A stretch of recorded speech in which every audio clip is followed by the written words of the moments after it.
Welcome to Markets Now. I'm Michelle Rook with Tommy Grisafi of Nesbitt Trading out of Nashville, Tennessee. Okay, we did see higher prices in both grain and livestock futures trade today. Tommy, it felt like a risk-on day, especially in the grains. Was the market putting in weather premium? Is it being concerned about that?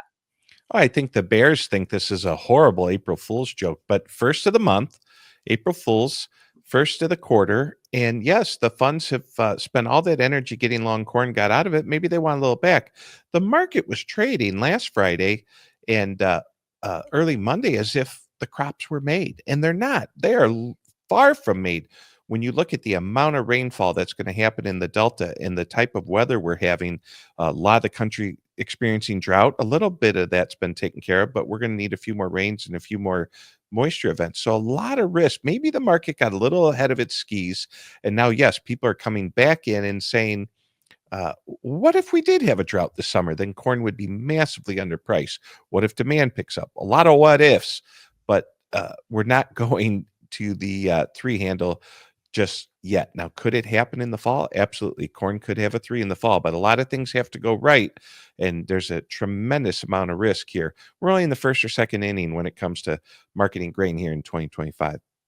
Yeah, and even with higher corn acres, it's going to be pretty hard to hit trend line yields with all the fringe acres that we're going to plant those corn acres in, right? Yeah, that's a great point. So I'm up in North Dakota today. They're going to plant a lot of corn up here, but some of this ground isn't 250 bushel corn. Some of this ground that's going to corn isn't even 150 bushel corn. So you start planting all that corn on fringe acres, and if they get too much rain, not enough rain, some heat, we're going to drag down that yield. The USDA keeps putting out these big yield numbers, but we're not hitting them. We always say, oh, 181. And then they told us we had a record crop last year. People are still mad about that one because a lot of farmers said it's not there. Remember all your interviews you did? It was a hot August. It was a hot, dry September. And they said the crop was a record. So things don't always, sometimes it takes a while for them to get caught up. And yes, you got to keep that upside open. Upside's still worth fighting for in 2025. We do have that crop insurance level of 470. That should give a farmer a little comfort.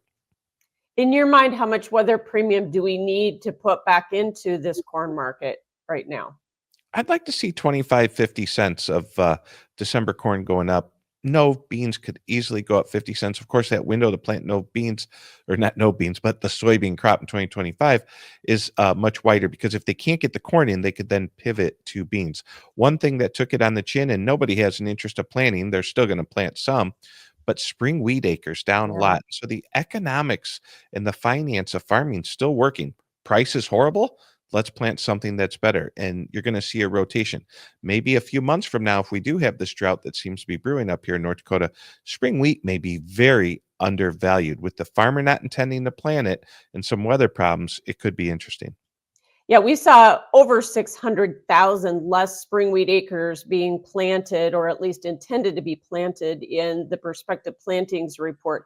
Do you think the lower acres were enough to finally get this wheat market to move higher here, or is the little pop we're seeing just short covering? I think wheat can move higher. I was telling you off air, I think the next 50 cents is up. And you said, Tommy, we just made contract lows last Friday. I Yeah, said, so I guess that's exactly. not a bold statement, right? But if I had to go to bed with a position on, I'd rather be long than short. Now, if farmers are holding old crop, that's a different story because now they're getting ready to be long two crops. They have their old crop and their new crop, and they're probably going to farm in 25, 26, and 27. But from a speculator standpoint, I like owning wheat or calls, limiting the risk and keeping that upside open. We still could have headlines. It looks like things are getting better in Russia, Ukraine, but one headline in a week could still have an explosive rally. How much of today's rally in the soybean market was on the heels of soybean oil? Because there's certainly talk about maybe more favorable biofuels policy right now. Well, soybean oil versus where it was a few years ago has kind of had a half off sale. Not to mention what happened to canola. Canola took that beating when China came over here and said, we're not going to buy, we're going to put these tariffs on you. So canola had a bad go. Those acres should be down. Soybean oils, it was affordable. I mean, if you're someone who needed soybean oil on that end of the industry, these were really great levels to buy it versus years past. So it doesn't surprise me that can go up. It's always interesting though to watch a soybean ticket next to an oil and a meal, and they trade so much different. One day oil's popular, one day it's not. One day meal's popular, one day it's not. You got to really take that 36,000 foot view and say, long term, where will soybean oil be in the future? And with favorable policy like you're talking about, we got a lot of new people running around. This USDA Ag Secretary seems to be very aggressive, getting out there in Iowa the last few days, visiting with people. You got to listen, you treat every word like it's $500 because when they say something, it can move the markets.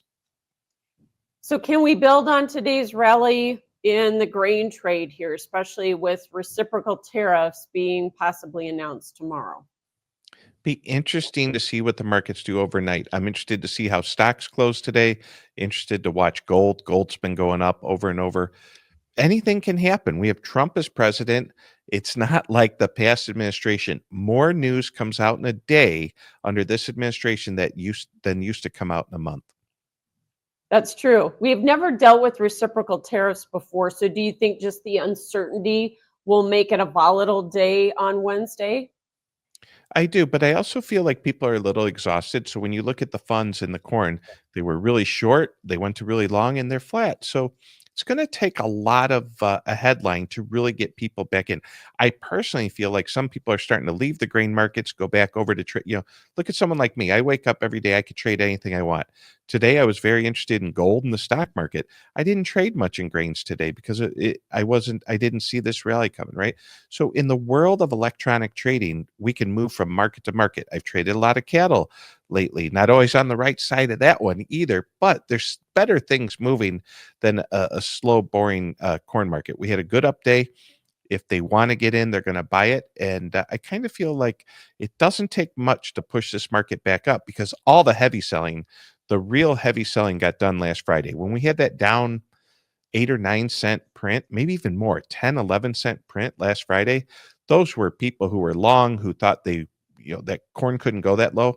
A lot of corn got puked last Friday when we traded like down 8 or 9 and closed up 3. Yeah, we had a nice reversal though off that, and let's hope we can keep building on it. You mentioned gold. We have been hitting record highs in that market. Tommy, what's the gold market telling us right now? It's telling us everything you've been asking about uncertainty, volatility, tariffs. When there's uncertain times, remember a few months ago, all the rage was Bitcoin. You don't hear as much about Bitcoin anymore, trading around that lower 80,000 level. Gold has really taken off as something people want to own. And maybe people are moving away from the dollar and going to more of a world currency and not in a digital form, but a physical form. Gold's been extremely popular the last few months. When you look at that chart, it went up to 2750, went up 29, came down to 2750, busted through 3,000, and now we're really it seems like it's nothing to look over and see gold up 25, $40. It came down today. It made new highs again last night, closed lower today. Excited to see what gold does next week. Yeah, and crude oil's had a pretty good run here on the heels of some talk of Russian sanctions, hasn't it? Yeah, it wasn't that long ago I put out a text to clients to call the fuel guy. They didn't necessarily have to buy crude oil futures or heating oil futures, but you're going to go farm. You had a chance to buy $65 crude, $66 futures. Now we're creeping back up, starting to see the pump. Just noticed the other day at local prices here at the pump, diesel fuel back above $4. So drill, baby, drill, maybe, but yet crude oil had no problem putting on $7 in the last few weeks. Yeah.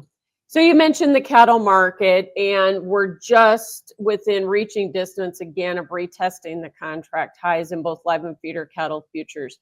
Do you think we'll do that? I mean, are the funds or is everybody going to keep buying on these dips?